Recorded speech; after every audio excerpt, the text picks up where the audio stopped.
Assalamualaikum warahmatullahi wabarakatuh. Ya, pada teman-teman sekalian, para aktivis buruh, para pejuang buruh, para pekerja dan para penggiat perburuan di nasional Indonesia, bertemu kembali dengan kami di sini, Idris Idham sebagai Ketua Umum Federasi Serikat Pekerja Farmasi Kesehatan, dan bersama kami saat ini adalah pertama saya perkenalkan di kiri saya ini Pak Ayah Didi Supriyadi. Kita para aktivis buruh biasa manggilnya Ayah Didi. Selamat siang Didi. Selamat siang. Dan di sebelah Ayah Didi yaitu Bung Didi. Oh ya, sebelumnya Ayah Didi sebagai Ketua Majelis Nasional KSPI, dan juga beliau adalah Ketua PB PGRI masa bakti 21. Dan kedua adalah Bung Didi. Bung Didi ini adalah Sekretaris Majelis Nasional KSPI, dan juga beliau adalah aktivis buruh dan KEP, kimia energi pertambangan. Dan di depan kami, di depan saya, yaitu kita panggil aja Buya. Ngentoknya adalah Bang Buya. Beliau adalah sebagai penanggung jawab aksi nasional KSPI, dan beliau adalah juga sebagai aktivis dari SPM. Ya, selamat siang teman-teman semua. Selamat siang. Aktivis buruh semua, sangat bahagia dan senang podcast kita hari ini di rumah podcast kita di Parkes, kedatangan tamu-tamu yang pejuang buruh, aktivis buruh semua, sangat berbahagia kita di hari ini. Setelah kita tahu bersama bahwasanya Omnibus Law setelah beberapa tahun kita lakukan pada tahun yang lalu sampai puncak terakhir adalah kita KSPI memakai jalur DR, dan sampai saat ini DR masih berlangsung, uji formil maupun materi. Nah, dalam penungguan DR tersebut, dari berlaku di tahun 2021 Oktober ya, sampai di hari ini para buruh hari-hari itu kayak cemas-cemas. Ada yang pede bahwa dia harus terbantu.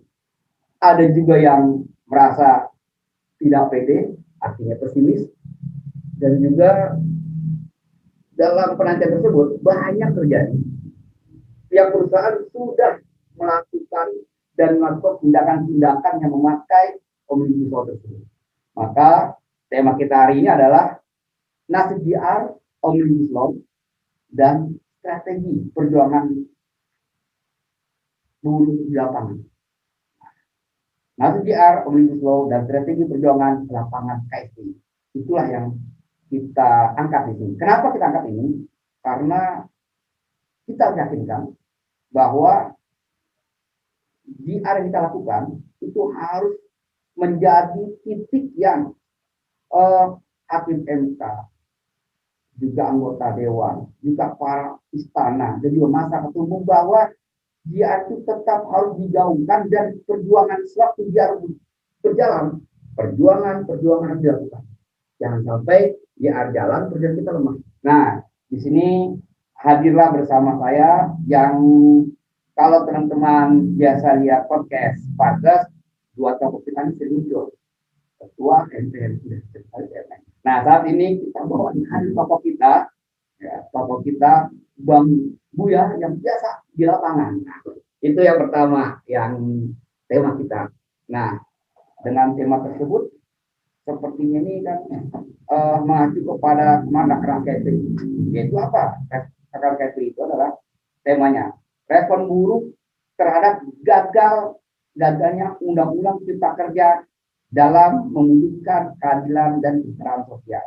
Artinya dari Oktober sampai sekarang itu mewujudkan keadilan sosial itu gagal, sudah kita katakan di KSPI kemarin. Maka sebelum langkah ke Bang Buya, karena Bang Buya itu sebagai bakal ini, maka kita bicara dengan kalau enak itu kan Bagaimana tanggapan ayah ini sebagai tokoh senior, ketua MN dan juga guru kita? Nah, bagaimana edisi tentang nasib Omnibus Law dan strategi perjuangan itu tersebut? Jangan sampai Omnibus Law terjadi jalan, adem-adem aja. Nah, sekarang lapangan gimana ya? Nah, ini. Baik, terima kasih Pak Idris sebagai Ketua Umum Partes Reformasi dan Mang Buya yang hadir di sore hari ini, yang sebagai Panglima Laskar di lapangan, dan juga Bang Diding di sebelah kita ini, orang yang peduli terhadap buruh, dan juga sekretaris dari Majelis Nasional KSPI. Menyikapi tentang bagaimana perjuangan buruh melawan Omnibus Law, sesuai dengan mekanisme perundang-undangan, apabila undang-undang ini sudah disahkan, maka ada jalan lain untuk mengkritisi satu undang-undang, yaitu di Mahkamah Konstitusi. KSPI menempuh dua jalur, baik itu uji formil maupun uji material. Uji formil dan uji material ini sama-sama berjalan. Dalam arti dua-duanya dilakukan oleh KSPI. Kita tahu KSPI ini adalah kelompok buruh yang selalu berbicara ke depan. Dalam arti kata, bagaimana bangsa ini untuk sejahtera, maka kita harus melihat juga undang-undang yang mengaturnya. Kita tahu awalnya Omnibus Law ini berharap untuk masuknya investasi ke Indonesia. Walaupun faktanya dari sudah hampir 1 tahun, dari Oktober, karena disahkan ini bulan Oktober, tanggal 5 Oktober, sekarang sudah bulan Juni, malah masuk ke Juli, ini investasi juga masih minim. Artinya dari segi harapan ini tidak memenuhi tujuan yang akan dicapai oleh Omnibus Law. Jadi bagi kami KSPI, uji formil ini merupakan langkah yang sudah sesuai dengan jalur hukum, dan mohon juga pemerintah dalam hal ini juga hakim pengadilan harus melihat fakta di lapangan.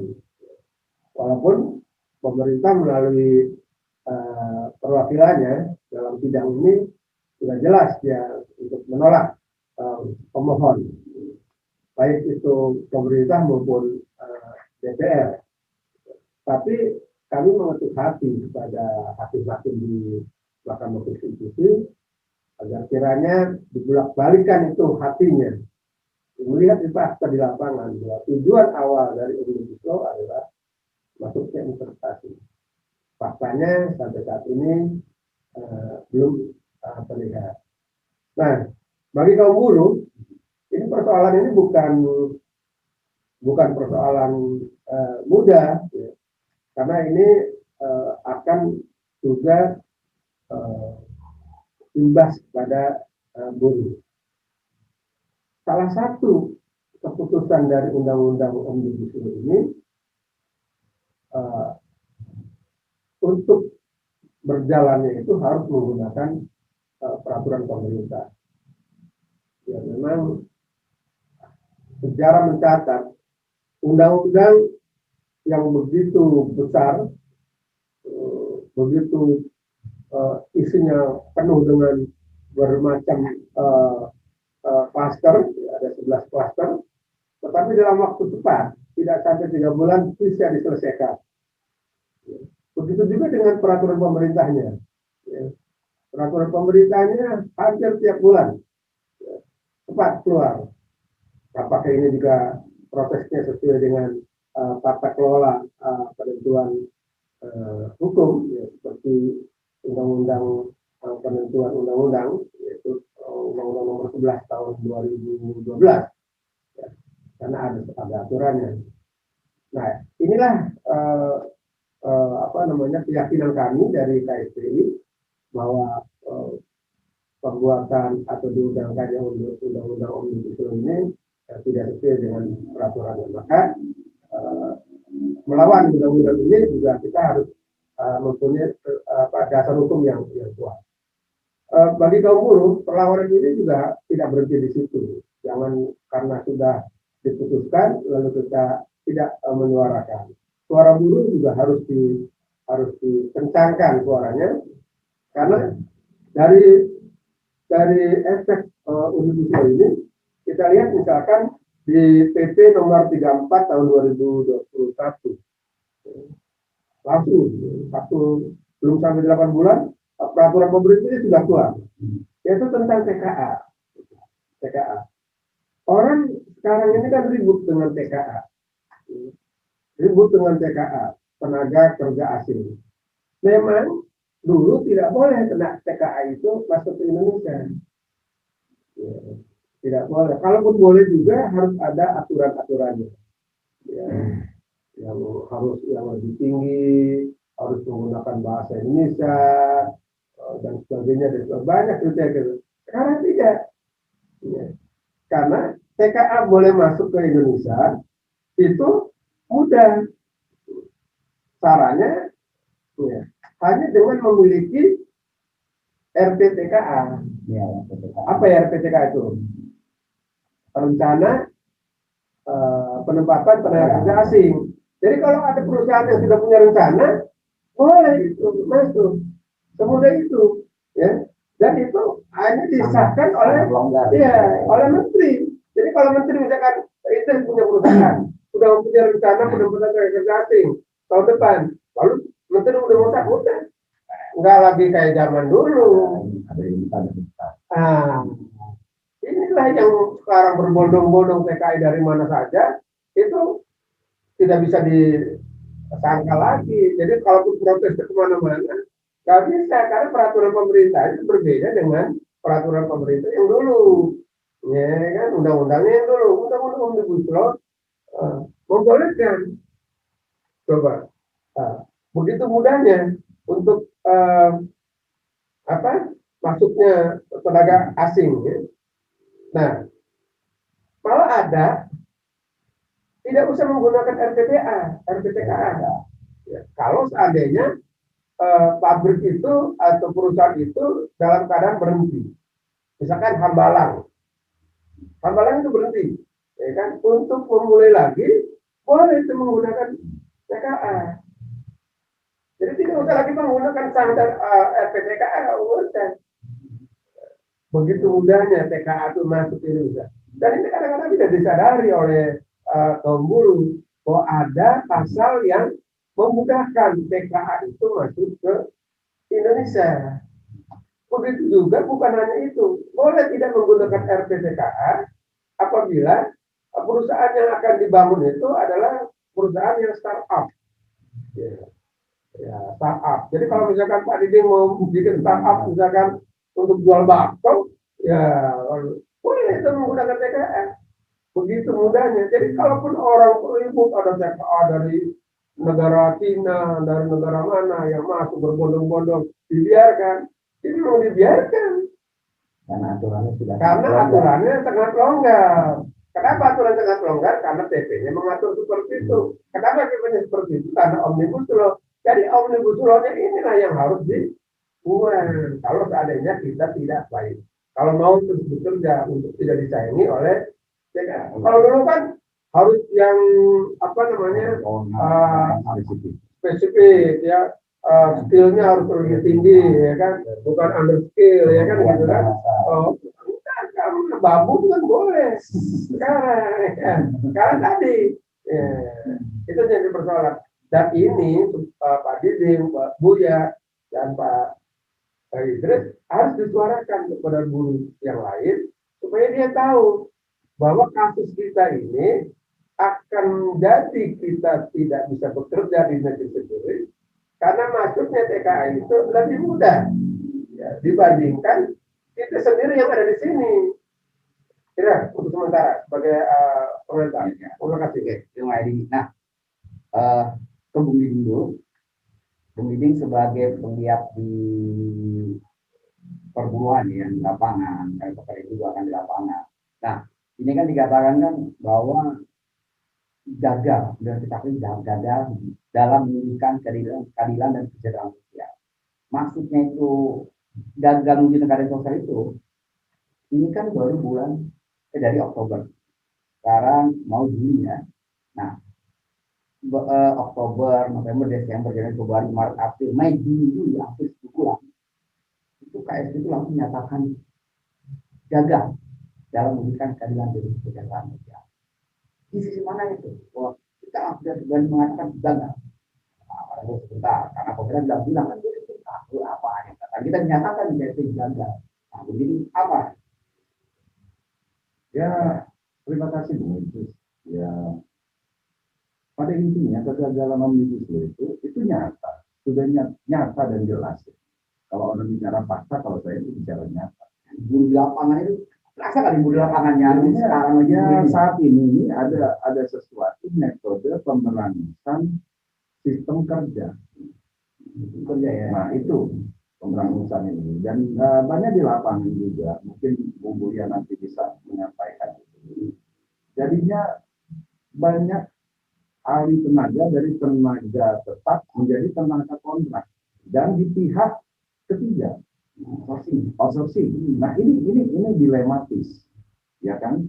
Dan kalau memang dinyatakan bahwasannya Omnibus Law ini memperlancar laju investasi, ya saya agak cacat dalam berpikir ya, gitu. Dan yang kedua, seharusnya idealnya pada dasarnya ya kan ini kan undang-undang diajukan oleh pemerintah ke DPR. Jadinya ini inisiatif pemerintah. Nah, idealnya undang-undang ini diajukan itu karena apa?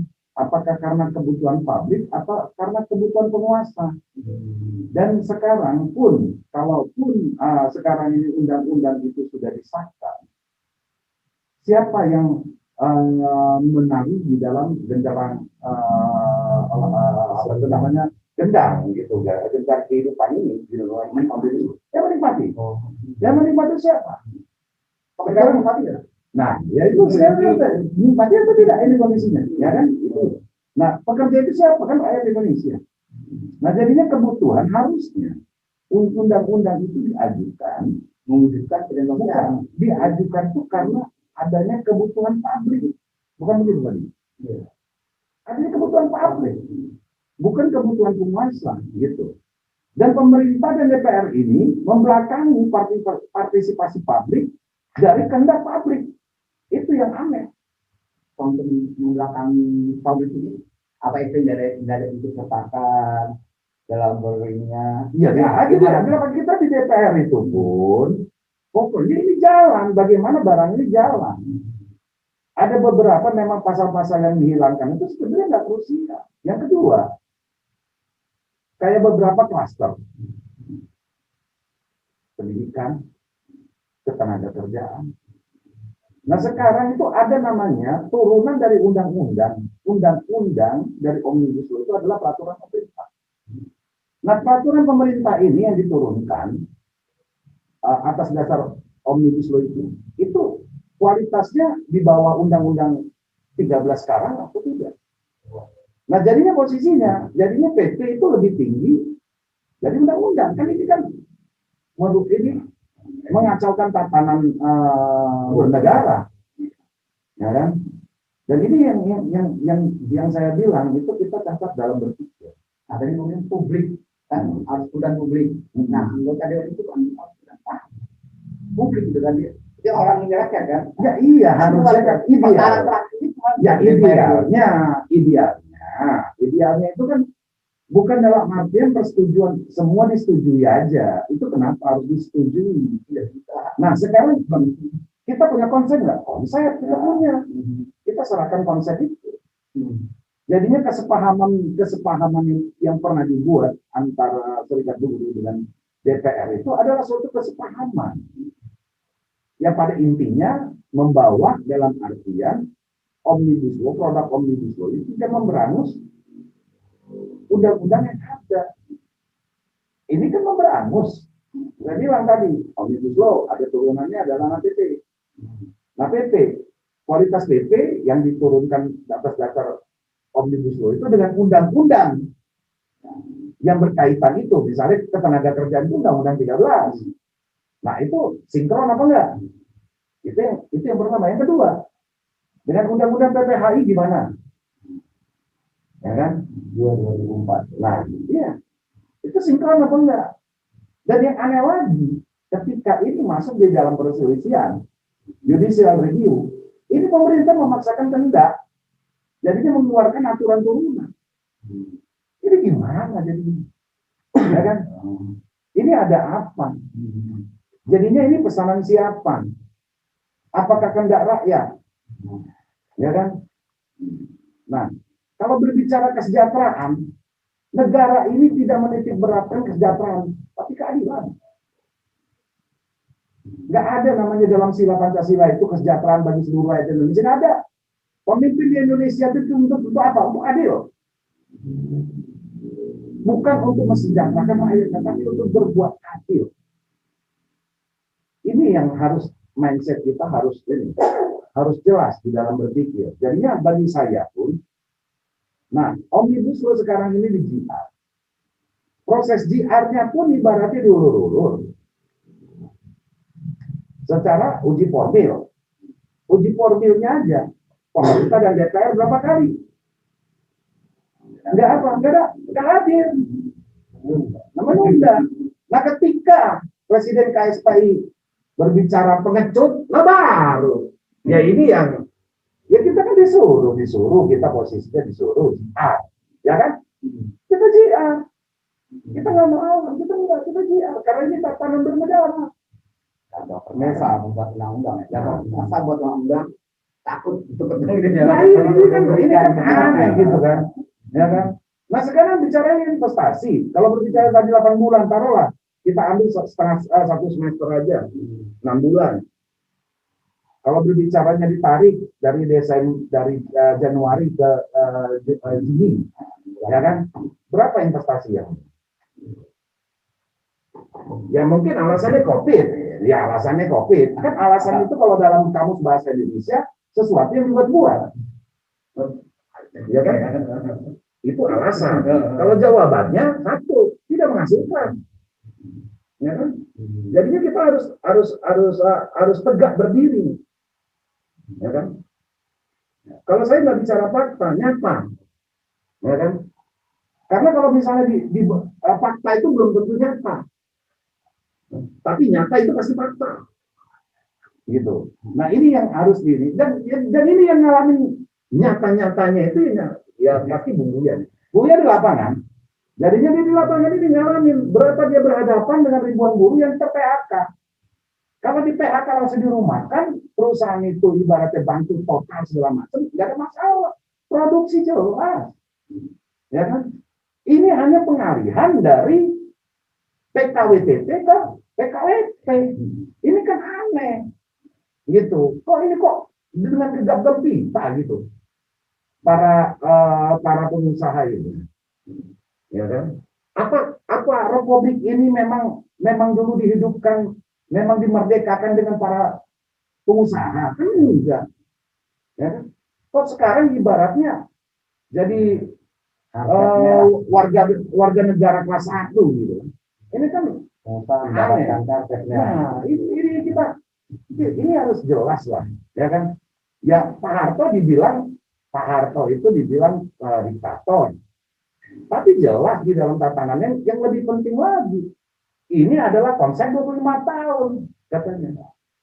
Sedangkan masa bakti presiden paling lama 5 tahun.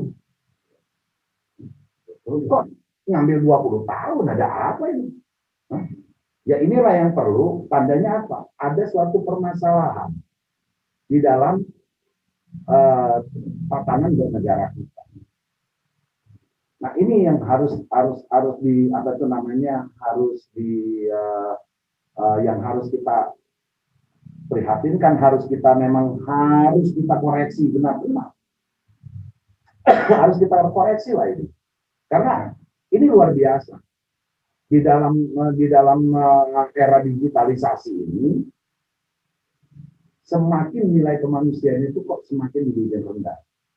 Dengan adanya apa? Di situ nilai materi. Nah, kita tidak dituntut. Ini sekali lagi, Bung Idris. Penyelenggara negara ini tidak dituntut oleh undang-undangnya untuk mesejahterakan rakyatnya. Tidak. Akan tetapi dituntut untuk apa? Untuk dia berkeadilan. Makanya keadilan sosial bagi seluruh rakyat Indonesia. Jadinya bagi saya bukan penganut kesejahteraan. Karena apa? Kalau sejahtera belum tentu adil. Tapi kalau adil insya Allah sejahtera.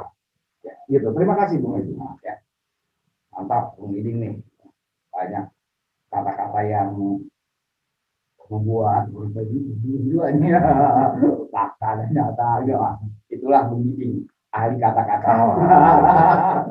Nah, Bang Buya, Bang Buya ini kan kita tahu lah beberapa kali berbagai sidang-sidang di MK. Ini Bung Buya ini ada di atas motor dengan disebut suara menggagangnya, salam juangnya.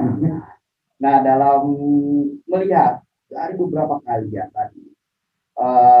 Dan di lapangan, teman-teman di lapangan ada kesemangatan bahwa ya artinya kan Bung kan ada di atas melihat masa yang teman-teman bulan dalam berdemo tadi itu apa kekuatan bumi itu peduli dengan omnibus law marah di lapangan marah itu ada nggak masih muncul kan?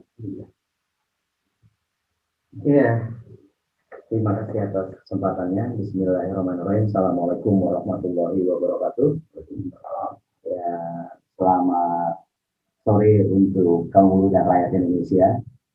Sebelum saya menyampaikan begitu banyak fakta yang saya lihat dan saya saksikan di lapangan, mohon izin kepada para senior-senior saya dan guru-guru saya untuk saya menyampaikan duka cita yang mendalam atas kepergian sahabat juang kita Bang Didi Buasa, di mana saya sudah tidak pernah meragukan lagi patriotisme beliau selama hidup dalam bergerak dan berjuang demi kaum muda rakyat Indonesia. Semoga almarhum diterima amal Islamnya selama hidup di dunia. Semoga perjuangannya menjadi jembatan untuk beliau. Yang kedua, saya juga ingin menyampaikan apresiasi tingginya kepada podcast reformasi yang melihat ada sebuah jeda waktu, ada sebuah ruang kosong karena Mahkamah Konstitusi itu menunda-nunda sidangnya dengan alasan pandemi, namun suara perjuangan tidak boleh terhenti. Walaupun aksi mengawal sidang Mahkamah Konstitusi ini kita tunda sampai dengan 8 Juli besok, di hari Kamis minggu depan, namun suara perjuangan di minggu ini tetap bisa tersampaikan, seluruh rakyat Indonesia bisa tetap mendengar melalui podcast reformasi. Apresiasi tingginya kita ungkapkan karena ini adalah bentuk sebuah kepedulian dari podcast reformasi melihat ada ruang kosong untuk kemudian seruan perjuangan ini terancam untuk terhenti, namun tidak, ternyata seruannya tetap harus didengar oleh kaum buruh Indonesia. Terkait dengan kondisi yang ada di lapangan, saya tentunya juga menyampaikan berdasarkan fakta yang saya lihat, yang saya dengar, yang saya saksikan dari kondisi yang ada di lapangan. Kalau memang ini ada sebuah perbedaan cara pandang dari apa yang disampaikan oleh guru saya, Ayah Didi, selaku Ketua MN, maupun senior saya, Bang Didi, selaku Sekretaris MN, sebelumnya saya mewakili mereka semua yang ada di lapangan, memohonkan maaf atas suara-suara yang ada di lapangan yang pada kesempatan ini saya sampaikan. Jika bicara semangat perjuangan di lapangan, saya pastikan saya sebagai orang yang kebetulan diberikan takdir Tuhan untuk terus-menerus bergerak di lapangan, masuk dari satu provinsi ke provinsi lain, dari kabupaten kota ke kabupaten kota lain. Jika bicara semangat juang, saya masih memberikan kesimpulan sampai dengan saat ini, kobar api semangat juang buruh Indonesia khususnya kaum buruh KSPI itu masih tetap berada dalam kondisi yang sangat menyala. Kenapa? Karena saya akan menceritakan sebuah kondisi di lapangan di mana saya sudah begitu banyak melihat tangisan dan air mata kaum buruh setelah Omnibus Law ini disahkan. Yang pertama, ada sebuah kondisi di mana pemerintah harus tahu, rakyat Indonesia juga harus mengerti bahwa pasca Omnibus Law ini disahkan, serempetan kejadian ini muncul. Begitu banyak perusahaan-perusahaan yang hanya mengandalkan Omnibus Law, mereka memiliki 7.800 pekerja buruh yang ada di Kabupaten Tangerang, tiba-tiba merubah statusnya menjadi kontrak. Kemudian juga ada di Kota Bandung yang sampai dengan saat ini masih terus berjuang. Saya sebut saja PT Lawe Adia Prima di Cinambo yang ada di Kota Bandung. Sampai dengan saat ini mereka masih terus berjuang, menggelar aksi demi aksi tanpa henti, harus berjaga-jaga karena perusahaan tiba-tiba menawarkan mereka untuk bersedia dijadikan karyawan kontrak, terhitung 0 tahun, terus kemudian apresiasi pesangonnya itu dicicil, ditawarkan oleh pengusaha 60 kali tanpa mereka dibayar THR, dan karena mereka menolak, tetap terus berjuang, akhirnya perusahaan tiba-tiba secara sepihak menyatakan tutup. Ini adalah sebuah kondisi dari sekian banyak kondisi yang saya lihat. Dan dari proses perjuangan para elit-elit pimpinan KSPI yang masih sampai dengan saat ini juga tidak berhenti untuk memberikan penolakan dan perlawanan terhadap Omnibus Law Undang-Undang Cipta Kerja. Ada satu hal kondisi di mana, mohon maaf Ayah Didi dan Pak Didi dan juga Pak Idris yang kebetulan juga sebagai anggota DEN KSPI, kondisi di bawah itu sebenarnya menginginkan secepatnya KSPI mengeluarkan instruksi untuk menggelar aksi besar. Karena mereka sudah tidak bisa lagi berdiam diri melihat korban semakin banyak bergelimpangan. Mereka juga sebenarnya, saya seringkali memberikan keyakinan kepada mereka bahwa proses GR ini adalah pilihan sulit yang harus diambil oleh para pimpinan-pimpinan KSPI, dikarenakan jika pilihan sulit ini tidak diambil, maka KSPI tidak lagi menjadi bagian dari proses perubahan yang nanti semoga dijadikan sebagai bagian penting proses perubahan Omnibus Law, syukur-syukur dibatalkan atau dicabut. Jadi kondisi di bawah itu ya, Ayah Didi, Pak Didi, ini sebenarnya pesimis dengan GR yang dipilih oleh KSPI. Namun akhirnya mereka bisa mengerti bahwa GR ini tetap harus dilakukan, namun mereka juga meminta KSPI, walaupun ini masa pandemi, kita harus mendukung program pemerintah agar COVID-19 ini segera teratasi, namun mereka juga harus memikirkan bahwa sejengkal perut mereka ini terancam keberadaannya. Mereka butuh makan, mereka terlalu lama menunggu GR, menurut mereka di lapangan. Terlalu lama kalau menunggu proses GR ini diputuskan oleh MK. Syukur-syukur, menurut pendapat mereka yang ada di lapangan, syukur-syukur kalau ini dimenangkan oleh KSPI selaku penggugat. Tapi kalau misalnya ini dimenangkan oleh pemerintah yang disahkan oleh DPR RI, maka jeritan ini seakan-akan merupakan penantian panjang yang sia-sia. Itu kata mereka di lapangan. Saya harus menyampaikan kondisi real apa adanya. Saya tidak mau menutup-nutupi kondisi yang ada, namun mereka tetap sabar menunggu sampai dengan saat ini dengan nyala kobar api semangat juang yang sampai saat ini mereka tahan. Pak Idris, Ayah Didi, dan Mbak Didi coba bisa bayangkan betapa mereka menangis melihat sekarang upah per jam itu sudah mulai berlaku di Cimahi. Ada juga di Kabupaten Bogor. Upah per jam itu sudah berlaku. Jadi mereka hanya diberikan kesempatan untuk menyelesaikan sebuah produk sesuai dengan target produksi yang itu dihitung per jam. Ini sudah berlaku. Saya harus sampaikan dengan berat hati bahwa di Kabupaten Bogor ini ada buruh yang bekerja dalam upah per bulannya mereka hanya menerima maksimal itu 2.400.000 di bawah UMK. Bahkan pernah mereka menerima upah 750.000 bulan. Tangisan ini sudah terlalu panjang mereka tahan. Mereka sudah bersimbah air mata dalam kehidupannya. Mereka harus bergelut, bahkan ada di lapangan itu yang menjadi buruh penjaga pemancingan. Mereka juga ada yang menjadi kuli bangunan. Saya tidak merendahkan profesi itu ya, tapi saking mereka harus memenuhi kebutuhan hidupnya sehari-hari, mereka harus menjadi penjaga dalam sebuah kontes pemancingan bayaran yang seringkali diadakan kompetisi.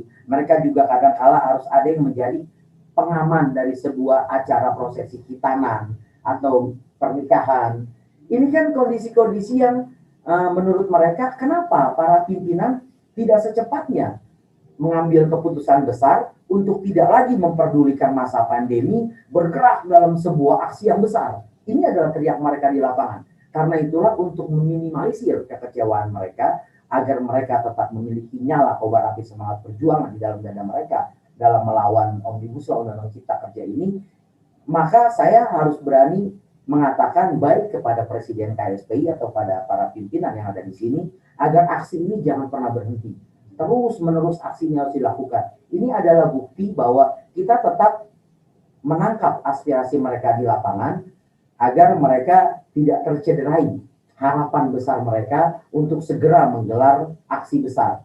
Walaupun saya juga harus menyimpulkan sebagai pribadi, ya, yang kebetulan kemarin disahkan dalam Rakernas KSPI, saya harus mengatakan dengan berat hati, saya sebenarnya juga menginginkan mogok nasional jilid kedua ini tetap menjadi sebuah suara yang harus didengung-dengungkan oleh para pimpinan KSPI. Karena bagi saya, melihat kenyataan yang ada di lapangan, kemudian mengkorelasikan kondisi sidang demi sidang JR yang saat ini terjadi di Mahkamah Konstitusi, yang membuat buruh Indonesia confused, karena setiap kali sidang Mahkamah Konstitusi kemudian saya kebetulan dipercaya memimpin aksi, itu kan disaksikan oleh buruh-buruh Indonesia. Mereka nonton live Facebook, mereka juga nonton Instagram, mereka melihat kondisi di mana secara real mereka menyaksikan dan juga disampaikan oleh para pimpinan yang melakukan konferensi pers pada saat aksi itu dilaksanakan di lapangan. Mereka mendengar bahwa pemerintah atau DPR sepertinya abai.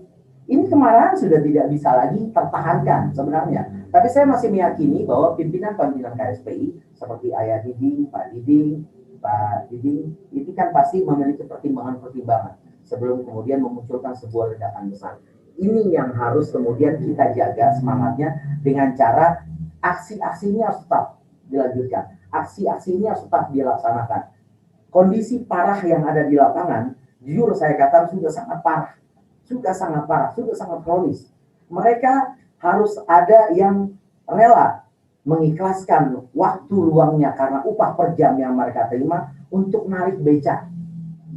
Ini fakta yang ada di lapangan yang belum tentu diketahui oleh para pimpinan-pimpinan. Mereka rela menjadi penjaga di sebuah kontes pemancingan. Mereka rela jadi tim pengaman atau penjaga parkir sebuah prosesi khitanan dan pernikahan. Ini adalah sebuah kondisi real yang pimpinan-pimpinan elit-elit itu harus tahu. Dan saya berharap juga ini didengarkan oleh pemerintah maupun DPR RI agar secepatnya memberikan sebuah putusan yang adil. Saya sepakat dengan Pak Diding bahwa keadilan ini harus menjadi sebuah produk yang harus dikedepankan.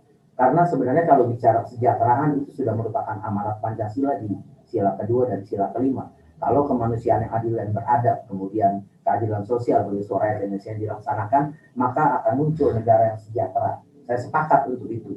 Namun yang saya belum sepakat kenapa pemerintah dan juga DPR RI setiap kali mengeluarkan sebuah kebijakan, produk undang-undang terkait dengan tenaga kerjaan, kebijakannya selalu terlalu ke kanan. Ini adalah sebuah fakta. Jadi kalau bicara Omnibus Law, fakta di lapangan juga harus kita jadikan sebagai sebuah sandaran untuk kemudian kita juga mengeluarkan isu-isu kebangsaan. Karena isu-isu kebangsaan ini sudah menjadi keresahan. Bayangin Pak Idris, di saat mereka menerima sebuah keputusan PHK sepihak, mereka juga mendengar sebuah kebijakan PPN sembako dan pendidikan dinaikkan.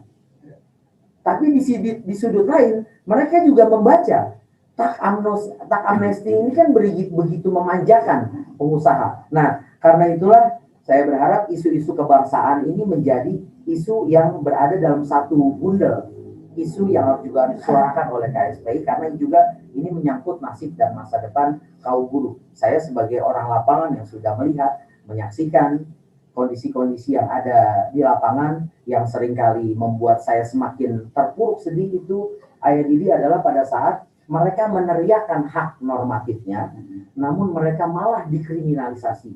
Ini yang membuat saya semakin perih. Cara sudut pandang saya melihat, saya akui memang pasti berbeda dengan cara pandang Ayah Didi dalam melihat sebuah kondisi untuk kemudian membuat sebuah kesimpulan. Begitu juga dengan Pak Didi. Cara sudut pandang saya melihat hanya lapangan. Ini loh, di lapangan kondisinya sudah seperti ini. Jadi kalau memang saya terkesan sering bersuara terlalu lantang, terlalu keras, karena kondisi lapangan dasarnya. Saya yakin wawasan Ayah Didi jauh lebih luas daripada saya. Pasti penglihatannya itu hukum, sosial, politik, budaya, dan juga sudut pandang lainnya. Seperti yang dimiliki oleh Pak Didi. Namun kondisi lapangan ini juga harus dijadikan sebagai sebuah bahan pertimbangan, di mana saya melihat sudah begitu banyak tangisan, sudah begitu banyak air mata. Bahkan jangan kaget kalau saya sampaikan ada yang sampai bunuh diri. Sudah ada kasus bunuh diri yang dilakukan oleh kaum buruh karena mereka sudah patah semangat untuk melanjutkan hidupnya. Nah, ini juga harus dijadikan sebagai dasar pertimbangan untuk kemudian kita sama-sama berkarya dan jangan pernah menghentikan perjuangan yang ada di lapangan. Dan sekali lagi saya mohon selalu dukungannya, mohon doanya agar kami-kami yang berjuang di lapangan selalu diberikan kesehatan dan jangan pernah lupa juga memberikan dukungan atas apa yang kami lakukan, walaupun kami memiliki keterbatasan, bahwa kami adalah orang-orang lapangan yang memiliki kemampuan untuk memimpin gerakan di lapangan yang berbeda sudut pandang dengan para pimpinan-pimpinan seperti Ayah Didi dan Pak Didi. Kira-kira seperti itu sebagai prolognya Pak Idris. Oke Bang Buya, dengan semangat, dengan berarti teman-teman di lapangan, teman-teman yang ada di yang berdampak langsung. Ini ingat perkataan Bung Iqbal di sambutan Rakernas kemarin. Jangan dulu di atas menara, dan menara gading. Dan dulu kita para pimpinan, para elit buruh jangan duduk di atas menara gading dan itu. Nah, ini sebagai MN itu yang memberikan banyak masukan kepada saya. Nah, jadi ini banyak nih kondisinya tuh. Kondisi lapangan itu parah. Bahasa tadi tangisan dan air mata. Bahasa air mata. Tapi di dalam tangisan dan air mata ada satu kata petik yang paling bagus juga dikatakan Bang Buya, itu adalah semangat masih menyala. Semangat mereka masih berkobar. Nah, semangat di antara tangisan menyala tadi, keterpurukan tadi tersebut, PKWT dari pegawai PKWT tetap menjadi kontrak outsourcing semua yang berlebih tadi. Nah, dituntut para pimpinan buruh. Ini kan bukan dipertanyakan ya, gimana dengan buruh saat ini, ya kan? Ini mereka ini sepertinya ini minta tadi aksi. Kapan aksi? Nah, aksi itu kalau kita ingat aksi, ingat kejadian aksi mogok nasional jilid pertama Oktober ya, 3 hari itu kan. Nah, ada pertimbangan. Jika apa yang terjadi di bulan tadi, ada nggak misalkan KSPI itu dengan buruh-buruh yang lain, kekompakan itu tercipta kembali seperti merasakan pertama di bulan Oktober tersebut. Oke, apa yang disampaikan oleh Bu ya di lapangan, sebetulnya itu kan cerminan juga kita di pimpinan buruh. Bukan berarti kita menafikan ya apa yang itu. Karena bagaimanapun juga yang namanya buruh ya gerakannya ada di massa, gerakannya ada di aksi, bukan buruh kalau soal aksi. Kan begitu. Ya, cuman karena saat pandemi seperti ini, tentu kita punya pola aksi yang disesuaikan. Ya. Nah, tadi sudah benar apa yang disampaikan ya. Dari lapangan itu fakta, dan ini fakta ya, bukan bukan data ya, Bukan fakta ya, karena datanya tinggal hitung berapa orang jumlah yang PHK, berapa orang yang sudah menjadi tukang kebun, berapa itu datanya. Tapi faktanya memang sudah ada ya, yang bunuh diri ya. serem juga kan ya. Faktanya sudah ada yang bunuh diri, tapi Iya. datanya ada berapa? Tapi kata bagus tuh, Pak Sofian sering ngomong sampai kerek. Sampai kerek. Berapa gitu? Itu belum terhitung. Kalau Pak Sofian saya nggak agak ragu gitu ya. Agak ragu karena tidak turun ke lapangan. Nah, kalau Bung Buya 17 provinsi hanya dalam waktu 20 hari bisa dia sambangi satu persatu. Nah, itu kan memang harus begitu kalau orang di lapangan. Lalu yang ditanyakan kan sekarang bagaimana ke depan menghadapi seperti ini. Yang pertama memang harus ada pengetahuan dulu dari guru itu. Harus disadari. Kenapa dia itu kok bisa menjadi outsourcing? Kenapa dia itu menjadikan upahnya per jam? Kenapa sekarang itu tidak lagi ada WMSK? Nah, itu kan yang menjadi mendegradasi dari Kesejahteraan. ya. Dan kenapa dia itu kok pegawai biasa berpindah menjadi kontrak? Ya. Semua ini kan itu kan ada di Omnibus Law. Ya, pada misalkan pada PP nomor 36 ya, tahun 2021 jelas menyebutkan bahwa upah itu per jam, tidak mengenal jenis pekerjaan. Industri apapun, bayangkan coba per jam. Jadi Anda kalau Itu sudah berjalan tadi. ya kan berjalan karena itu ada di peraturan pemerintah nomor 36 2021. Nah, disinilah pentingnya pimpinan-pimpinan buruh itu menjelaskan ini dan memberikan advokasi kepada massa bahwa ini loh sebetulnya yang terjadi itu. Bukan ujuk-ujuk Anda itu kok menjadi begitu. Ini dasarnya. Kenapa ini dasarnya? Awalnya dari Omnibus Law. Maka Anda harus ikut berjuang untuk mematahkan Omnibus Law. Omnibus Law dicabut juga PP-nya. PP-nya dicabut, kembali lagi itu. Tidak ada lagi upah per jam. Ada UMSK. Ya kan gitu kan.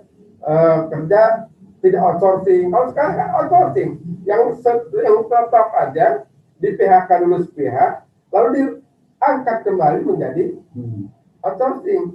Kalau dulu yang ada outsourcing dulu, baru kontrak baru tetap. Kalau sekarang enggak, yang tetap pun juga dikembalikan ke outsourcing. Kan begitu jahatnya. Cuman persoalannya kita sebagai pimpinan buruh juga harus ada sosialisasi tentang kenapa, mengapa terjadi seperti itu. Mungkin buruh juga, kenapa begitu? Dia hanya marah karena dia tidak paham tentang pengetahuan kenapa dan mengapanya. Nah, ini kita tugas pimpinan buruh. Makanya tadi jangan kita ini ada di Menara Gading. Ya, kita harus turun, siapapun juga. Cuman sayangnya banyak juga pimpinan-pimpinan buruh yang masih ada di Menara Gading. Nah, ini jadi persoalan. Nah, ini jadi persoalan kan dia ngaca juga. Tapi kalau semuanya seperti Buya yang bisa menjajaki sekian provinsi dalam waktu tidak sampai 1 bulan hanya untuk mendata, mencari fakta tentang bagaimana efek domino dari Omnibus Law, itu kan harus seperti itu. Tinggal kita dari data, dari fakta itu, kita mengambil langkah apa yang harus kita lakukan. Nah, ini Bung Buya, yang sudah kita lakukan Urusan eksekutif. Ya, Kita laksana di lapangan seperti kita itu. lakukan. Sebetulnya kita ini kan ingin khususnya KSPI ingin menjadi seorang serikat pekerja, organisasi pekerja yang tetap berjiwa kebangsaan dan ikut aturan permainan. Supaya kita jangan dianggap bahwa kita ini orang yang liar, orang yang onar, ya. Tetap kita menjaga etika tentang perjuangan. Contoh soal, Bang Buya harus aksi di depan Mahkamah Konstitusi. Kan kita tetapkan menggunakan prokes, ya kan? Di swab terlebih dahulu. 300 orang swab, bayar sendiri, kita swab. Nah, ini artinya orang baik-baik, orang benar, orang yang intelek, orang yang punya etika, ya, tidak mengabaikan macam-macam. Jaga jarak, kan begitu kan? Semua kita ikutin prosedur itu. Bukti rasa cinta kita Ke bawah Indonesia. Jadi kita ini bukan orang urakan. Jadi orang juga akhirnya menjadi simpati terhadap kita. Karena kita apakah ada selama ini Bung Buya melakukan kegiatan aksi terjadi pot sekalipun yang tumpah atau misalkan kotoran berserakan? Kan tidak. Ada karanting yang patah?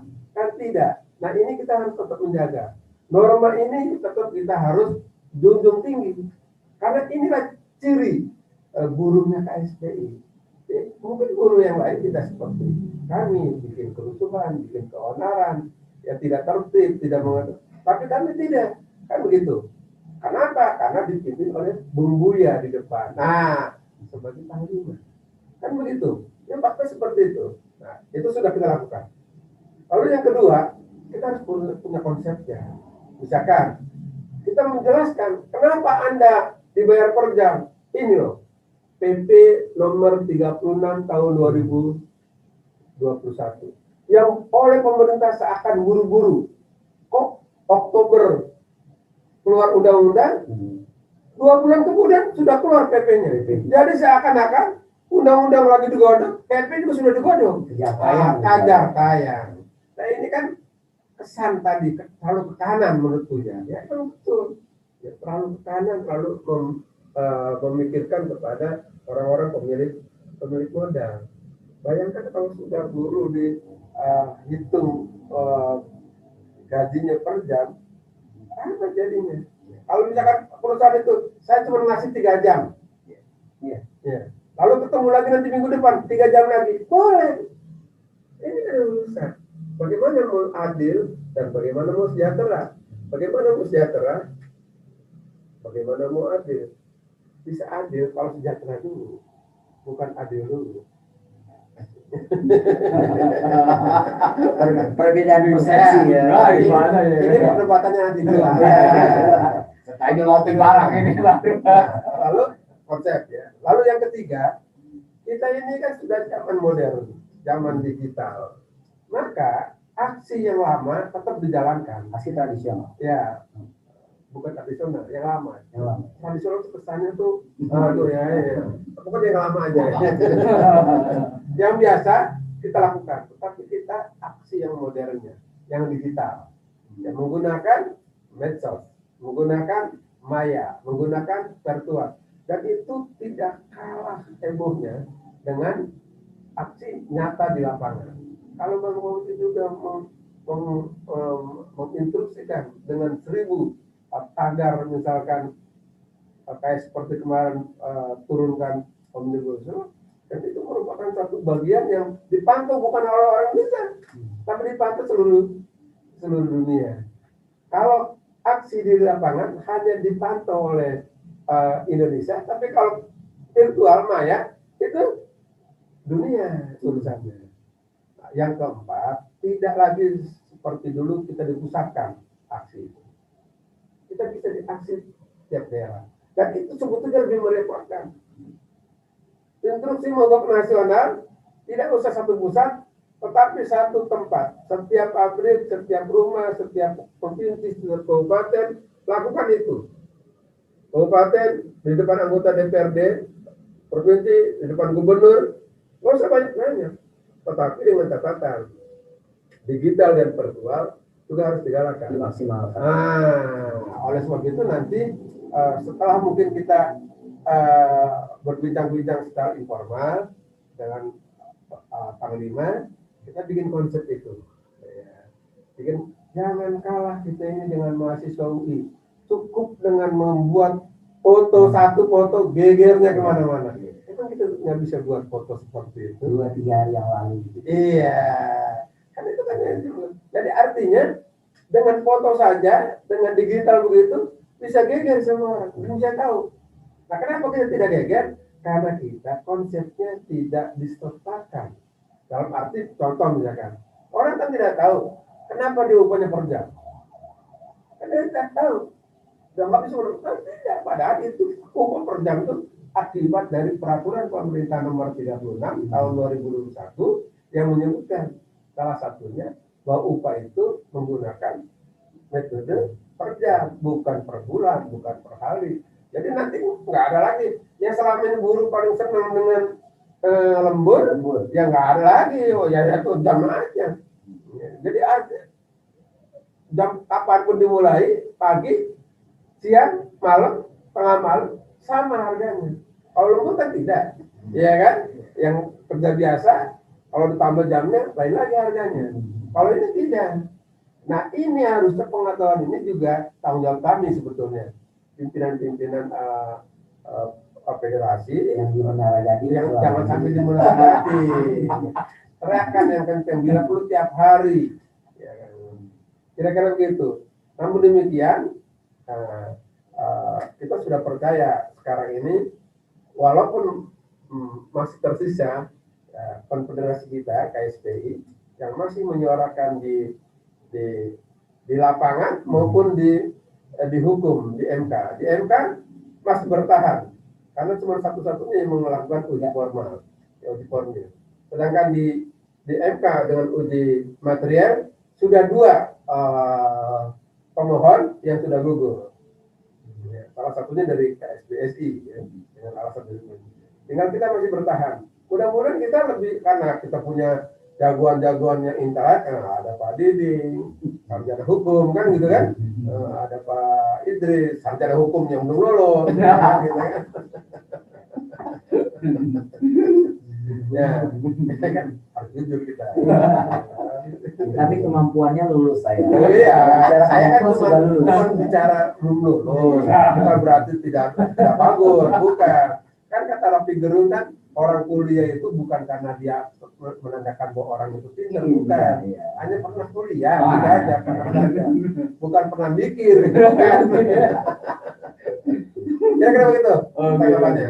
Tapi mohon izin Pak Idris, saya hanya ingin menyampaikan, melanjutkan dari apa yang disampaikan oleh Ayah Didi, bahwa saat ini kan jika bicara kondisi di lapangan, mayoritas mereka yang ada di lapangan itu jadi lebih menitik beratkan perjuangannya kepada PKB, Ayah Didi, Pak Didi ya. Namun medan perundingan PKB saat ini sudah berbeda dengan tahun-tahun sebelumnya sebelum omnibus ini disahkan.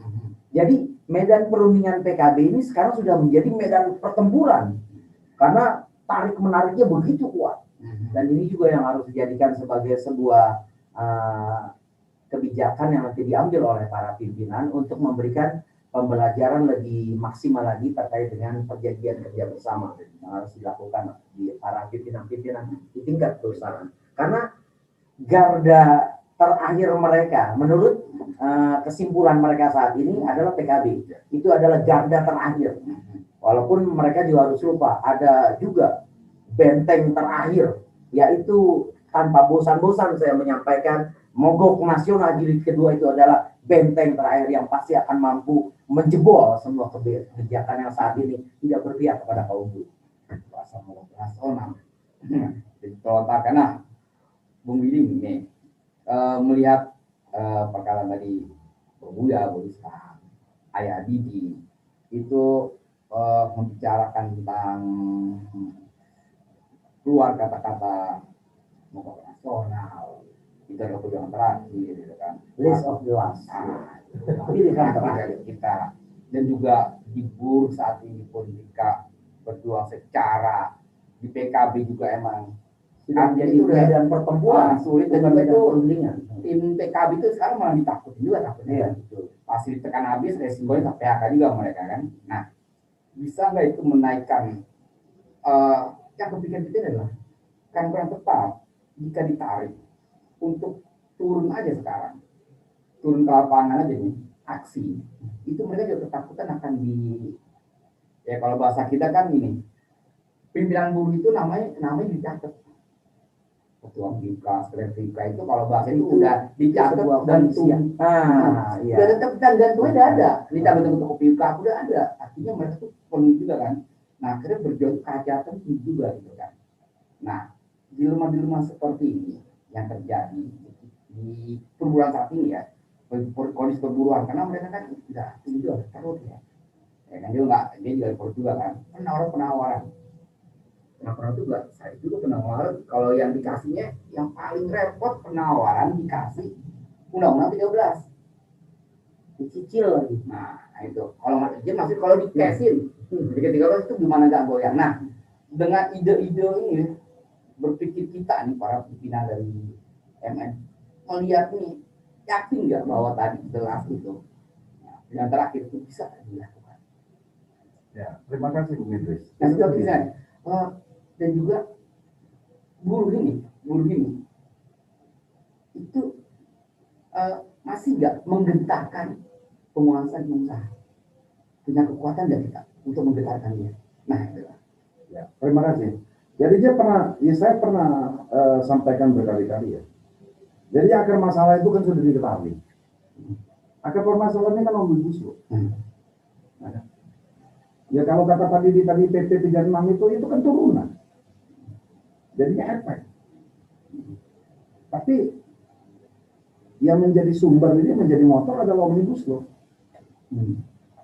Dan pimpinan nasional di dalam tingkatan federasi atau konfederasi di Indonesia itu jelas.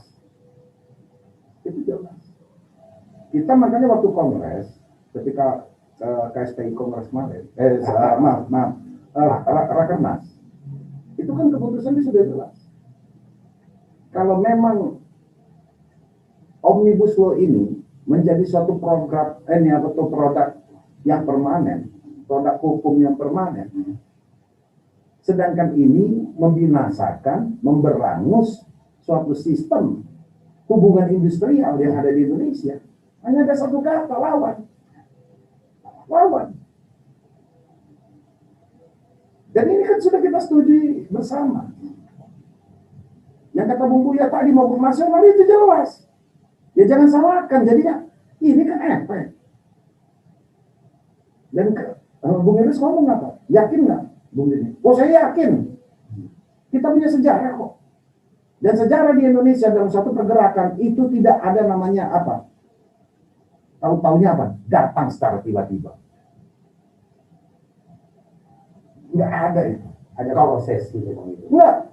Prosesnya itu dalam arti proses ini hanya ngikutin, tapi gerak ini cepat. Cepat. Sekarang proses apa yang enggak? Ya nggak cepat. Bandung Lautan Api cepat. 10 November cepat. 6 jam di Jogja. 6 jam di Jogja cepat. Ya. Dan di Indonesia ini bukan manusia wujud manusianya itu macam-macam, ya kan? Ada manusia malaikat, ada manusia binatang, ada manusia iblis. Hah? Ini jangan dikira. Hah? Jangan dikira. Apa sekarang? Hah? Rapat Ikada tanpa suatu mobilisasi yang ibaratnya terorganisir, tapi 2 juta bisa ngumpul di lapangan Banteng sekarang. Kalau dulu namanya lapangan Ikada. Karena apa? Tanpa koordinasi. Peristiwa Mai. Proklamasi sudah cepat aja.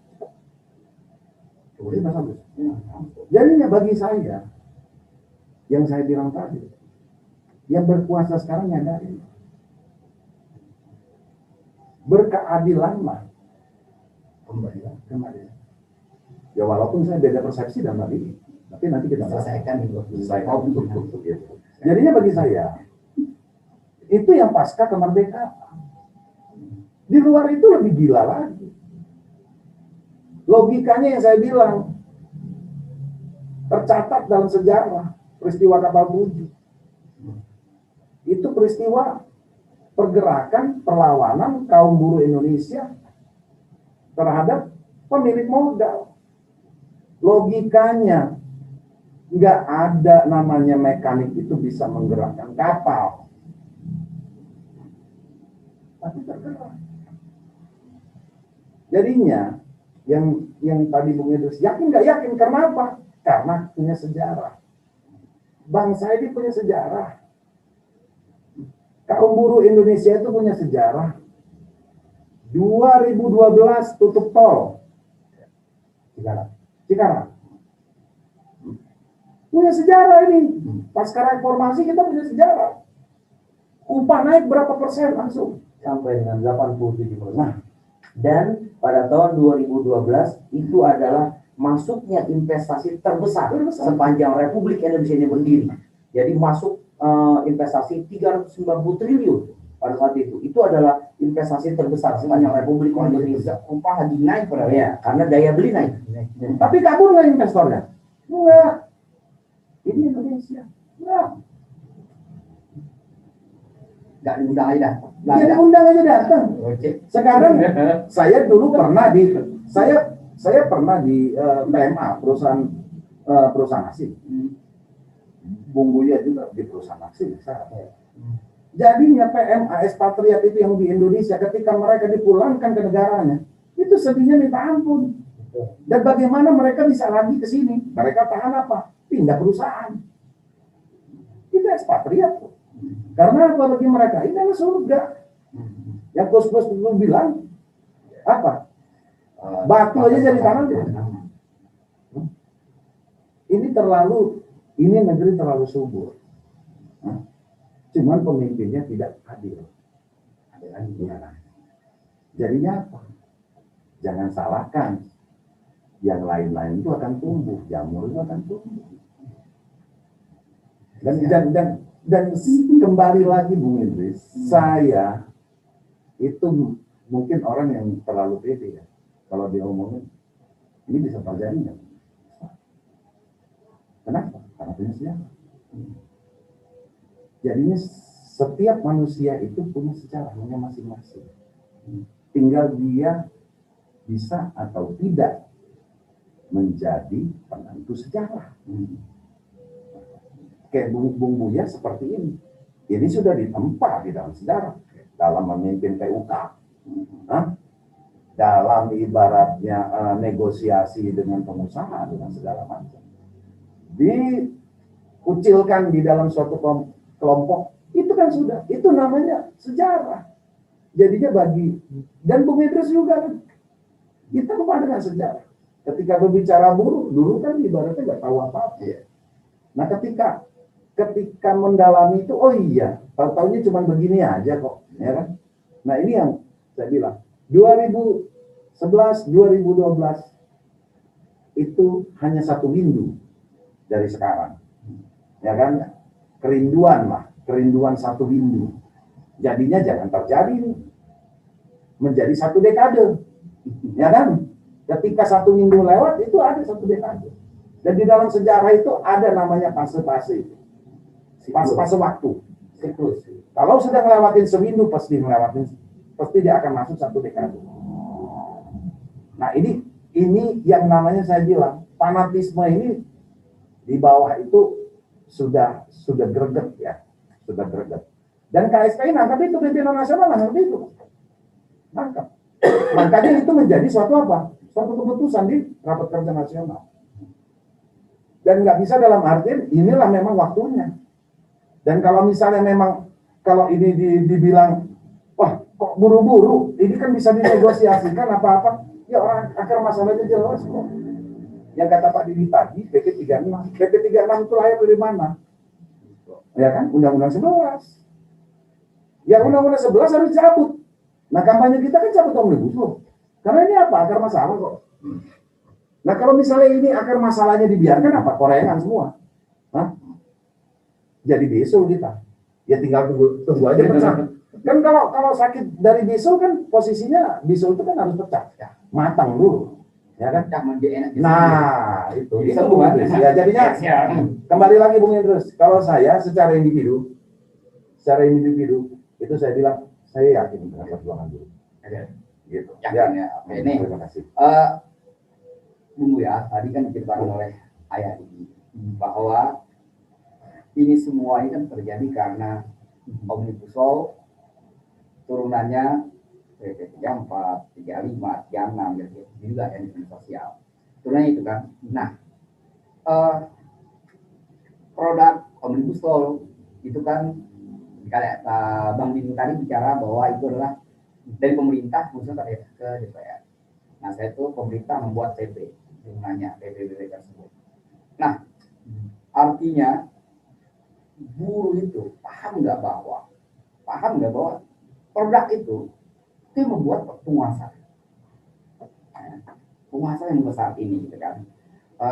Karena kita jangan sampai ini kan ada juga saya baca di medsos kesannya itu bahwa Omnibus Law ini PP 34 jangan sampai 37 tadi itu kesannya adalah terjadi di bawah ini ya kekalahannya para buruh pimpinan buruh. Jadi kesannya itu terjadinya gitu karena kekalahannya pimpinan buruh. Kok jadi seperti itu gitu. Nah, di bawah ada nggak kesan seperti itu? Di seakan-akan itu buruh ngapain kerjanya lo? Boleh bentura, lo begitu, tapi lo jadinya sih begini. Jadi kesan itu bahwa kita yang ini gitu kan. Ada kesan seperti itu, ada nggak kesan seperti itu? Iya, sekali lagi apa yang saya sampaikan pada hari ini adalah kondisi yang saya lihat, saya dengar dan saya saksikan di lapangan. Jika bicara bahwa ada pesan pemimpin buruh itu kalah, saya belum mendengar dan menyaksikan ada fragmen seperti itu. Namun yang jelas pasca munculnya peraturan pemerintah, ya sebenarnya ini kemarahan sudah tidak bisa lagi dibendung. Namun alhamdulillah masih mereka menghormati keputusan para pimpinan. Ada satu hal yang saya harap kaum buruh Indonesia ataupun rakyat Indonesia yang mendengarkan penyampaian saya ini bukan dijadikan sebagai kesimpulan bahwa ini adalah fakta, ya. Nah, tapi ini ada sebuah kekhawatiran yang saya pasti keluar air mata kalau pengen ceritain ya ini. Saya jangan sampai kriminalisasi yang semakin meningkat ini adalah buah dari kebijakan yang salah ini. Yang pertama. Yang kedua, saya khawatir ada sebuah pelarian yang nanti dilakukan secara salah untuk mereka bisa mengikis kekecewaan. Misalnya ya, sekali lagi ini bukan sebuah kesimpulan dari sebuah fakta, tapi ini sebuah kekhawatiran ya yang saya harus sampaikan kepada pemerintah maupun DPR RI yang ada di Senayan. Kekhawatiran di mana saya khawatir mereka melarikan ke dunia yang salah, yaitu narkoba. Saya sangat khawatir muncul potensi ke arah itu, stres sehingga mereka melarikan ke arah yang salah. Karena kondisi kekhawatiran saya ini, saya melihat mereka sudah seakan-akan tidak memiliki pegangan gitu, Pak Idris. Kemana mereka harus berpegang? Kemana mereka harus membuat sebuah sandaran? Mereka itu adalah pribadi-pribadi yang ada di lapangan ini, yang ada di kelas bawah ini. Itu adalah kelas di mana mereka sangat begitu merasa terhibur jika ada pimpinan yang mau bersentuhan langsung dengan mereka yang ada di lapangan. Saya rasakan itu ya Pak Diding ya. Kalau ada sebuah permasalahan seperti misalnya 5, 6, 7 besok saya akan memimpin aksi di Cianjur. 8 saya sudah memimpin aksi di Jakarta. Nah, saya katakan langsung Cianjur. Ini ada sebuah kondisi di mana saat mereka melawan sebuah kebijakan Omnibus Law, mereka sekarang dikriminalisasi, sudah di PHK ya, secara sepihak. Mereka begitu menantikan ada figur pemimpin yang ada di tengah-tengah mereka. Artinya apa? Dengan kehadiran pemimpin di tengah-tengah mereka, itu sudah menjadikan mereka seakan memiliki sandaran. Kenapa? Karena mereka sudah hilang sandarannya dari sebuah kebijakan dan juga dari sebuah penantian panjang mereka terhadap keputusan para pimpinan yang sampai saat ini mereka masih sangat menghormati ya ini. Mereka masih sabar loh. Mereka masih sabar nunggu kapan pemimpin ini memberikan perintah kepada mereka untuk keluar dari barak-barak mereka, untuk keluar dari kawasan-kawasan industri, dari rumah-rumah buruh, dan juga dari tempat-tempat di mana mereka saat ini berusaha dan bekerja. Mereka masih sabar menanti. Yang saya khawatirkan justru kami di tingkat para pemimpin di lapangan. Saya seringkali bicara empat mata dengan Bung Edi Kuncoro atau yang biasa kita kenal dengan Bung Edoy. Pada saat rakernas KSP itu berlangsung, saya ngobrol dengan beliau itu sampai jam 3-an dini hari ya. Nah, justru di tingkat pimpinan kami yang ada di lapangan, yang seringkali melihat dan menyaksikan keresahan di mana kaum buruh itu butuh sandaran yang seakan-akan mereka sudah memiliki tempat yang hilang dari tempat mereka biasa bersandar saat ini, selama ini terhadap kebijakan atau undang-undangan yang ada. Saya khawatir mereka mencari sandaran baru. Yang ini merupakan sandaran yang salah, yang dijadikan sebagai tempat pelarian untuk mereka bisa memiliki efek ketenangan dan kenyamanan. Nah, sekali lagi saya kembali kepada pertanyaan Bang Idris yang tadi saya korelasikan dengan penyampaian saya terkait dengan kondisi yang saya lihat di lapangan. Sampai dengan saat ini, saya belum pernah mendengar bahwa munculnya PP ini adalah sebuah produk kegagalan dari para pimpinan buruh. Jujur saya belum pernah mendengar itu. Namun mereka jika bicara kondisi kesabaran mereka masih sabar.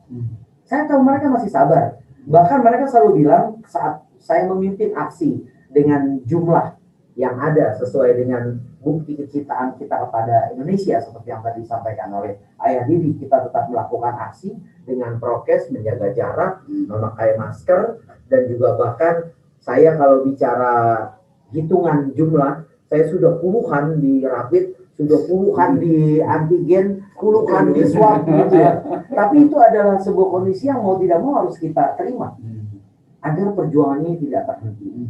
Jadi sekali lagi saya sampaikan bahwa saya belum mendengar, belum pernah melihat bahwa munculnya PP ini kemudian memberikan sebuah kesimpulan dari para kaum buruh yang ada di kelas bawah untuk memberikan sebuah kesimpulan kepada saya, menyampaikan bahwa ini adalah produk gagal dari kepemimpinan buruh pada saat ini. Nggak ada menang-menang kalah-kalah, nggak ada ya. Karena kami ini kalau bicara proses perjuangan, jujur ya, kami tidak pernah tuh mikirin menang atau kalah. Kami hanya yakin ini adalah sebuah pilihan yang harus kami ambil. Mau itu aksi, mau itu mogok kerja, mau itu mogok nasional, kami di lapangan itu tidak pernah memikirkan ini bakal menang atau bakal kalah. Karena kami yang ada di lapangan ini selalu meyakini menang kalah itu urusan Tuhan. Yang penting kita berbuat maksimal sesuai dengan proses sejarah yang tadi Bang Diding sampaikan. Kami sepakat sejarah ini sudah mencatat bahwa mogok nasional itu memiliki sebuah kekuatan untuk membuat getar tidak hanya pengusaha, tapi juga pemerintah. Itu adalah fakta. Belum ngomong aja ketakutan ya. Baru ide aja ada ketakutan ya. Udah membuat getar gitu ya. Saya meyakini seperti itu. Kalau bicara urusan menang kalah adalah kami nggak pernah berpikir. Kami yang ada di lapangan ini sudah biasa menghadapi pressure, menghadapi tekanan. Ya mudah-mudahan dengan doa dari ayah kami, Ayah Didi, dari Bang Diding, dari Pak Idris, kami mudah-mudahan selalu diberikan kesehatan, keselamatan, dan kekuatan menjalani amanah jabatan kami. Amin. Nah, Didi, tadi itu ada kata-kata yang bagus nih dari Bang Mulia bahwa para pimpinan itu tuh masih para buruh tingkat privat di buruh lapangan itu pekerjaan masih tinggi.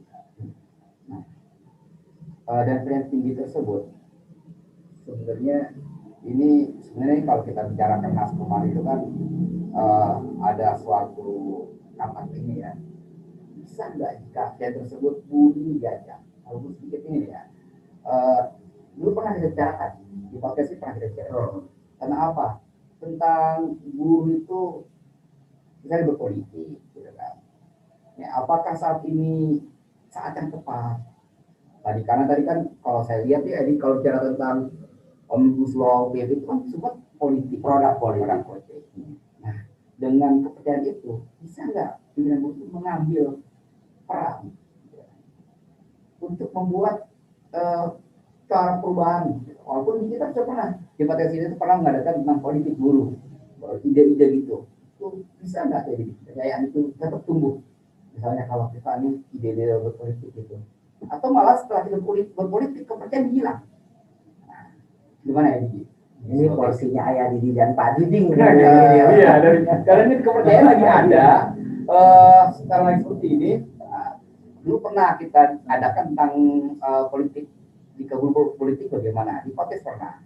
Nah, jika ini, karena itu cara lain aja mungkin gitu kan, nah, kita dicuekin terus gitu kan. Nah, kira-kira gimana di kepercayaan ini? Ya, bagaimanapun juga seluruh keputusan itu adalah keputusan politik. KSP kan sudah jelas dengan strateginya dari pabrik ke publik. dari publik ke politik. Sekarang kita masuk ke politik. Suka tidak suka, siap tidak siap, kita harus sudah bermain di tataran politik. Putusan Omnibus Law adalah putusan politik, bukan putusan ekonomi, apalagi putusan pendidikan.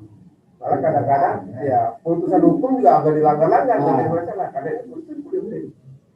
Jadi sekuat apapun benteng ini, tetap kita harus terjun ke dalam dunia politik. Buruh di mana-mana, di luar negeri dimanapun juga berada, selalu beriringan dengan politik. Malah pada negara-negara maju, Amerika sekalipun, Australia, Inggris, ada partai buruh. Jadi kita jangan alergi dengan berbicara politik. Apalagi KSPI sudah jelas platformnya kan. Dari pabrik ke publik. Dari publik ke politik. Jelas kita. Jadi tidak disangkakan lagi. Jadi kalau ada buruh atau pimpinan buruh yang masih alergi bicara politik, itu diragukan sebagai pimpinan buruhnya. Diragukan, jelas. Di mana di dunia ini yang menentukan itu adalah politik. Di negara maju, sekalipun Amerika, tetap saja yang ditanya itu buruhnya. Artinya buruh yang menentukan politik itu. Hijau, merah, putih, ya buruh. Di Inggris apalagi ada partai buruh. Australia, partai buruh. Finlandia, partai buruh. New Zealand, negara yang paling hebat sedunia, dikuasai oleh partai buruh. Jadi kalau buruhnya berkuasa, insya Allah sejahtera. Kalau sudah sejahtera, insya Allah adil. Itu. Jadi jangan harap kita berkeadilan dan bersejahtera kalau buruhnya belum memegang tampuk kekuasaan melalui politik. Nah, politik itu apakah itu kesannya nih Insan Bebo itu dalam bentuk frustasi atau bentuk perlawanan nih kalau kita cenderung sekarang jadi wah berpolitik nih lagi musik seperti ini ya boleh orang mengatakan frustasi atau perlawanan, tapi pada konsep buruh di KSPI jelas bukan bicara kita itu frustasi atau apa, karena memang sudah tracknya seperti itu, jadwalnya seperti itu. Sudah bicara pabrik, sudah selesai. KSP itu sudah selesai di pabrik. Naik ke publik, ke masyarakat. Misalkan jam pos, BPJS, ya kan? Itu, misalkan Palestina, itu kan ke situ. Itu kan pabrik. Nah, ini sudah selesai juga. Jangan ditinggalkan juga. Pabriknya sudah selesai. Pabriknya sudah selesai, tinggal kita politiknya. Katakanlah kalau manusia sih, perutnya kita udah selesai. Pabrik, ya kan, biar gitu kan. Pabriknya, tangan kita udah selesai. Nah, baru kita olah apa? Otak. Jadi kita bermainnya, menguji, bukan hanya bermain di gerakan di bawah, tapi gerakan atas juga kita harus pikirkan. Oleh sebab itu, jangan sampai pimpinan-pimpinan buruh itu buta pengetahuan, ya, buta pendidikan, dan bukan politik. Ini berbahaya. Karena fakta di lapangan, seluruh dunia, yang menguasai dunia itu adalah buruh. Melalui partai buruh. Jadi kalau ada bagian kecil buruh itu mengatakan anti politik, diragukan. Jangan-jangan dia bagian dari rejim. Kan kita gitu. Ya, semua harus dikasih tahu. Program ini karena bukan semata-mata itu keinginan pimpinan buruh, tidak, sudah diputuskan dalam anggaran dasar rumah tangga, sudah diputuskan dalam rakernas, sudah diputuskan dalam kongres bahwa yang namanya politik bagi KSPI itu adalah bagian dari perjuangan kita. Sudah jelas urutannya, pabrik, politik, 3P. Nah, saya gampang mengingatkannya. Ini yang harus diketahui oleh buruh Indonesia karena saya juga belum pernah menggaungkan 3P. 3P ini akan saya gaungkan. Bukan P3 ya? Bukan. 3P. Makanya kita bilangnya 3P. Kalau 3 nanti salah. Oleh sebab itu di masyarakat khususnya di Indonesia ini ya seluruh dunia KSP itu waduh itu barang yang sangat gerakannya itu ditakuti oleh lawan, disegani oleh kawan. Thailand jaipongan lah ya. Ya, seksi betul. Jangan, itu bukan kaling-kaling. Dan Anda yang sudah lakukan itu sudah tercatat. Ya. Jadi jangan segan juga itu apa yang dilakukan itu dicatat dalam satu tulisan yang nanti dibaca oleh anak cucu kita. Bahwa perjuangan buruh itu begitu historisnya, begitu gegap gempitanya. Oleh siapa? Oleh seorang panglima yang kita kenal. Judulnya Salam Jua. Salam Jua. Buya. Salam Jua. Kira-kira begitu. Jadi kita tidak boleh alergi dengan kalimat-kalimat atau kata-kata. Politik Bung itu juga sama. Jangan ragu. Bila perlu, tempatkan tokoh-tokoh kita ini di bagian politik. Lebih bagus lagi kalau kita serikat pekerja ini punya partai. Silakan mau partai apa? Mau partai sejahtera, mau partai keadilan, mau partai buruh. Karena jalur itu orang harga cabai aja ditentukan oleh politik kok. Ya kan? Apalagi upah jelas.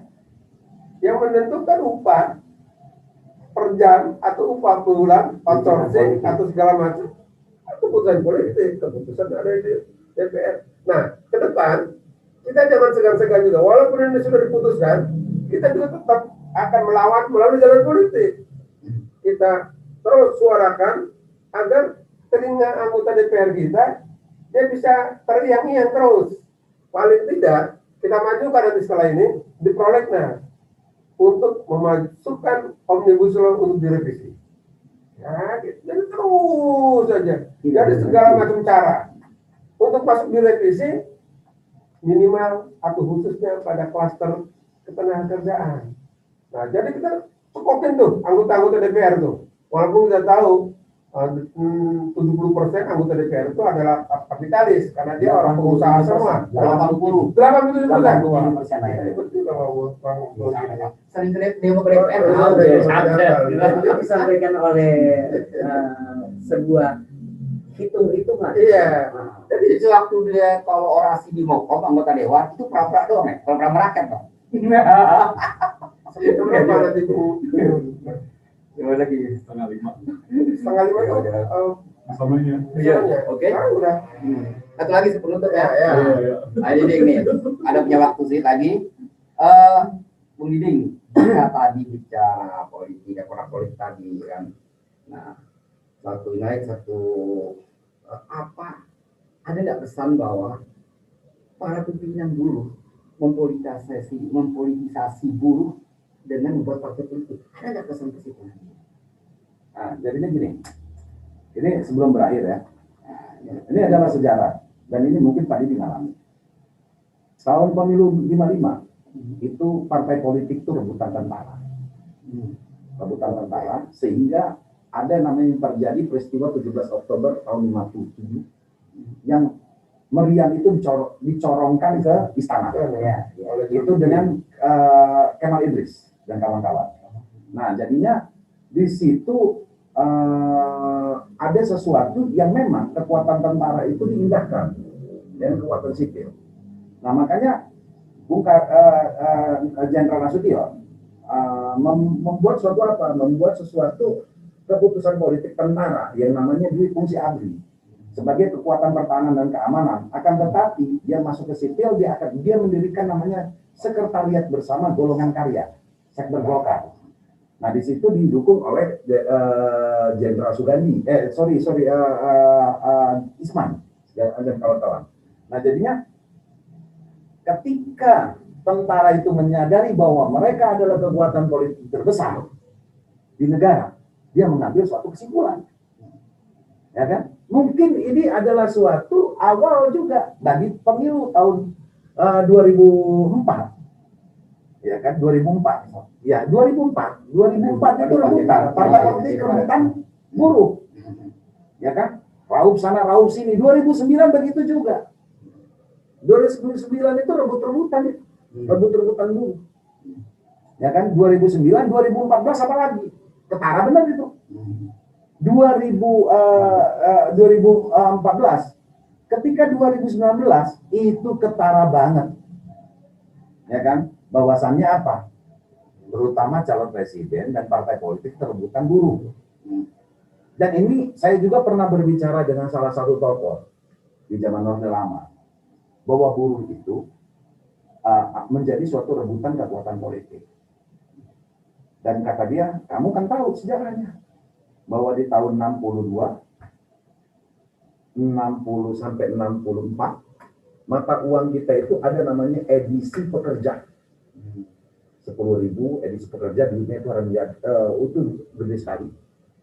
Ya kan? Itu ada edisi pekerja dari tahun ini. Makanya bagi saya, kalau memang ini adalah suatu pembukaan kesadaran, ini menjadi satu kekuatan politik.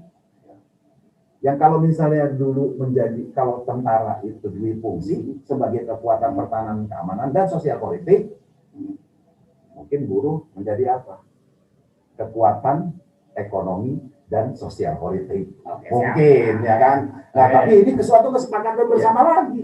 Karena ini dikembalikan lagi. Nah, itu menurut saya, Bung Iris. Dan akan kita kupas nanti mengenai masalah politik nantinya. Gitu. Nah, terakhir Bu ini menjadi waktu Bang Buya, apakah masyarakat bawah, teman-teman kita di lapangan itu tidak percaya, kepercayaannya kepada politik parpol yang saat ini ada renggang. Artinya kita bilang, karena beberapa kali itu Bung Deputi itu sering ngomong, Deputi Bung Sdi ngomong, partai tidak dipercaya lagi, seluruh lembaga-lembaga negara sudah tidak dipercaya lagi. Nah, ketidakpercayaan tersebut itu di tingkat lapangan terasa tidak, dan jika itu tidak percaya, KSPI mengambil masuk ke dalam untuk kami loh, yang dia solusi Anda dengan tadi membuat misalnya partai politik, kan? Bisa nggak dukungan itu perlu dari tahun teman-teman buruh di lapangan? Iya, terima kasih pertanyaannya, sangat sensitif. Yang jelas, baik itu pemerintah maupun DPR RI yang mendengarkan statement saya saat ini, saya harus dengan lantang menyampaikan, kaum buruh Indonesia khususnya itu membutuhkan kehadiran partai alternatif. Karena kaum buruh di Indonesia pasca Omnibus Law Undang-Undang Cipta Kerja ini disahkan, sudah tidak lagi memiliki kepercayaan kepada satupun partai politik yang ada di Indonesia saat ini. Kita mungkin pernah mendengar bahwa ada dua partai politik yang tidak mendukung lahirnya Omnibus Law Undang-Undang Cipta Kerja. Tapi faktanya, begitu kita minta hanya sekedar kompresi pers pun, mereka tidak bersedia. Mereka apalagi dilibatkan dalam proses JR, mereka juga tidak mungkin bersedia. Dijadikan saksi ahli, mereka tidak bersedia. Jadi jangan pernah salahkan kaum buruh Indonesia jika kaum buruh Indonesia sudah tidak lagi percaya, sudah tidak lagi memiliki sebuah kondisi di mana mereka harus bersandar kepada partai politik yang saat ini ada. Mereka butuh partai alternatif. Dan semoga apa yang disampaikan oleh Ayadi tadi, jargon dari pabrik ke publik, dari publik ke politik, ini segera diambil sebagai sebuah sikap cepat oleh para pemimpin buruh yang ada saat ini, melihat saat ini ada sebuah fakta. Saya katakan ini fakta dan nyata, ya Didi, bahwa buruh Indonesia sudah tidak lagi memiliki kepercayaan kepada satupun partai politik yang ada di Indonesia. Mereka butuh partai alternatif di mana mereka memiliki sebuah sandaran agar mereka mendapatkan sebuah kebijakan yang berpihak kepada keadilan sosial bagi kaum buruh dan seluruh rakyat Indonesia. Seperti itu kira-kira Pak. Dan satu hal lagi, saya juga pada kesempatan saat ini ingin menyampaikan bahwa demi rasa kemanusiaan, segera pemerintah Republik Indonesia mengeluarkan moratorium pendirian pabrik semen, karena ini akan berdampak luas terhadap sebuah kesenjangan dan akan memunculkan peningkatan pengangguran baru, kemiskinan yang akan semakin meningkat karena 42 juta ton semen saat ini sudah tidak lagi terpakai, namun malah mendirikan sebuah pabrik semen baru. Itu kata-kata dari saya sebagai penutup. Saya, Buya Fauzi, menanggung jawab aksi nasional KSPI menyampaikan, bangkit dan bersatulah kaum buruh Indonesia, terus bergerak, terus berjuang, menolak dan melawan Omnibus Law Undang-Undang Cipta Kerja. Salam juang. Ya. Teman-teman buruh sekalian, para pejuang buruh, aktivis buruh, penggeliat buruh, diskusi kita saat ini, hari ini, dari bicara Omnibus Law, dari bicara PP turunannya, dan itu semua adalah mengecewakan, membuat air mata buruh semakin berkurang, membuat ketidakpastian dalam bekerja. Kita bicarakan hari ini itu semua, dan sampai pada ketidakpercayaan para buruh kepada lembaga-lembaga pemerintahan, dan juga sampai kita alternatif, partai alternatif. Maka sangat sulit sekali acara ini. Nanti kita lanjutkan apa bagaimana langkah kita selanjutnya dengan edisi selanjutnya. Semoga dari pemikiran yang saat ini ada, apa yang kita lakukan saat ini mampu sedikit banyaknya memberikan harapan bagi kaum buruh untuk selalu tetap optimis, selalu tetap untuk maju dan bangkit demi Indonesia. Ya. Assalamualaikum warahmatullahi wabarakatuh. Waalaikumsalam warahmatullahi wabarakatuh. Hidup buruh, hidup buruh.